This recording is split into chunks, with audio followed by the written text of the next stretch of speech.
আসসালামু আলাইকুম, আমি Shamima and welcome back to our channel our mixture. আশা করছি সকলে খুব ভালো আছো আর আলহামদুলিল্লাহ আমরা অনেক ভালো আছি। দীঘাতে আজ আমাদের দ্বিতীয় দিন। কাল দীঘা পৌঁছানোর পর আমরা একটু বিকেলের দিকে গিয়েছিলাম বিচে, কিন্তু বৃষ্টির জন্য আমরা সেখানে বেশিক্ষণ থাকতে পারিনি। তবে পরের দিন মানে আজ সকালের খাবার দাবার খেয়ে সবাই নিজ নিজ রুমে রেডি হচ্ছে আবারও বিচে যাবার জন্য। এদিকে রেডি তো হচ্ছি, আবার ভয়ও লাগছে যদি কালকের মতো বৃষ্টি নামে তাহলে তো সেই কালকের মতোই অবস্থা হবে, মানে বেশিক্ষণ ঘোরাফেরা করতে পারবো না। সেই যে গঙ্গারামপুর রেলওয়ে স্টেশন থেকে বৃষ্টি শুরু হয়েছে, সেই বৃষ্টি মানে আমরা দীঘা পৌঁছানোর পরও আমাদের পিছু ছাড়লো না। দীঘায় এসেছি কোথায় একটু ঘুরবো ফিরবো মজা করবো, কিন্তু না, এই বৃষ্টিটার জন্য সব জায়গাতে আমাদের বাধা পড়ে যাচ্ছে। তবে দেখি আজকে বেরোনোর পর কি হয়। সবাই আমরা রেডি হয়ে গেছি, চলো এবার তাহলে বেরোনো যাক। তোমাদেরকে আমি আগেই বলেছিলাম যে আমরা কয়েকজন মিলে একসঙ্গে এসেছি দীঘাতে, তবে তাদের প্রাইভেসি মেনটেন রাখার জন্য আমি তাদেরকে ভিডিওতে নেইনি। দেখো বাইরে বের হওয়ার পর দেখছি যে কোনো বৃষ্টি পড়ছে না, সেই আনন্দ লাগছে। তবে সকালে একচোট বৃষ্টি হয়ে গেছে যার জন্য রাস্তাঘাট ভেজা আছে। যেহেতু আমাদের রুম থেকে সমুদ্রের দূরত্বটা খুব একটা বেশি না, সেজন্য আমরা হেঁটেই যাচ্ছি।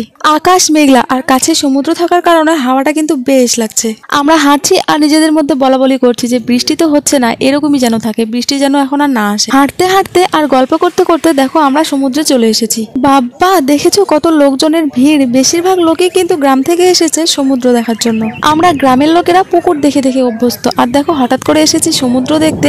একজনেরও মোবাইল পকেটে বা ব্যাগে নেই, সবার মোবাইল হাতে হাতে আর ক্যামেরা অন।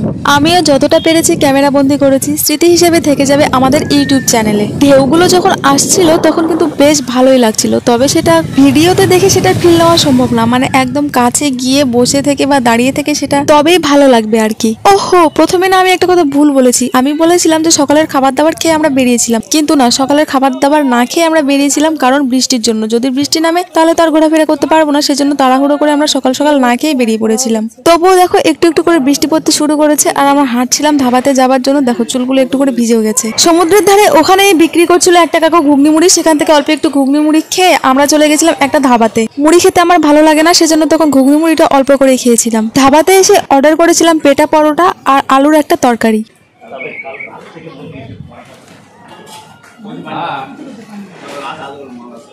খাবার দাবার খেয়ে ধাবা থেকে বেরিয়ে দেখছি সেই জোরে হাওয়া হচ্ছে আর হাওয়ার সঙ্গে ঝিরিঝিরি একটু করে বৃষ্টিও পড়ছে।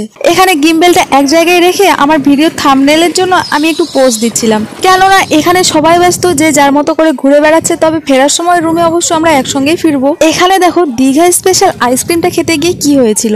আচ্ছা, আইসক্রিম না কুলফি কি বলে এটাকে, তবে যাই হোক, আমি এখানে নিয়েছিলাম চকলেট ফ্লেভার। সমুদ্রের জল যে নোনতা সেটা আমি জানতাম, তবে এখানকার আইসক্রিম বা কুলফিগুলো যে নোনতা হবে সেটা কিন্তু আমি একেবারে এক্সপেক্ট করিনি।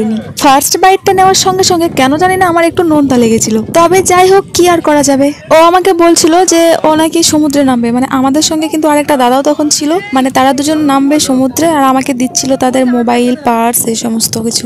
ভেবেছিলাম ভিডিওগুলো খুব সুন্দরভাবে সাজিয়ে গুছিয়ে করবো আর কি, তবে বৃষ্টির জন্য সেটা সবসময় সম্ভব হয়ে ওঠেনি। তবে যতটা পেরেছি ভিডিও করেছি, এগুলো থেকে যাবে আমাদের কাছে স্মৃতি হিসেবে।